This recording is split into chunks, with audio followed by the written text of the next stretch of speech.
மனிதனாக பிறந்த உயிர்கள் மட்டும்தான் இறைவனை உணர முடியும். இறைவனை உணர்றதுன்னா என்னன்னு அர்த்தம்? இங்க நீங்கன்ற ஒன்னே இல்லன்னு அர்த்தம். இத புரிஞ்சுக்கிறதுக்கு தான் இந்த பிறப்பு, இத புரிஞ்சுக்கிறதுக்கு தான் இந்த சத்சங்கம். இங்க பாருங்க, கல்யாணம் பண்ணீங்கன்னா குழந்தை பிறக்கும், குழந்தை பிறந்தா குழந்தை வளரும், குழந்தை வளர்ந்துச்சுன்னா காலேஜ் ஃபீஸ் கட்டணும், ஸ்கூல் ஃபீஸ் கட்டணும், அதுக்கு சாப்பாடு ஆக்கி போடணும், டிபார்ட்மெண்ட் ஸ்டோர் போகணும், பர்ச்சேஸ் பண்ணணும், அதோட எதிர்காலத்தை பார்க்கணும், சேஃப்டி பண்ணணும், டெபாசிட் பண்ணணும், எல்லாம் சரி. ஆனா இதுக்காக நீங்க பிறக்கல.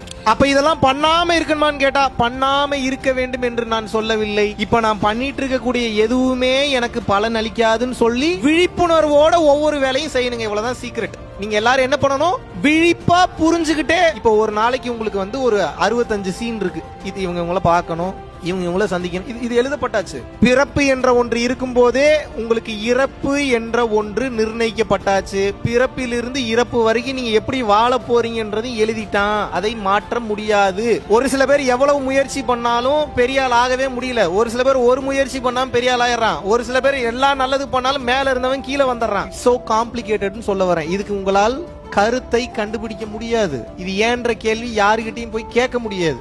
உங்களுக்கு ஒரே வழிதான் இருக்கு. என்ன தெரியுமா? கையை தூக்கிட்டு சரண்டர் ஆயிரு. ஒரு புள்ளினால் ஒரு மலையை திருப்பி போட முடியுமா? ஒரு எறும்பினால் கார் ஓட்ட முடியுமா? ஒரு பட்டாம்பூச்சியினால பிளைட் ஓட்ட முடியுமா? முடியாதா?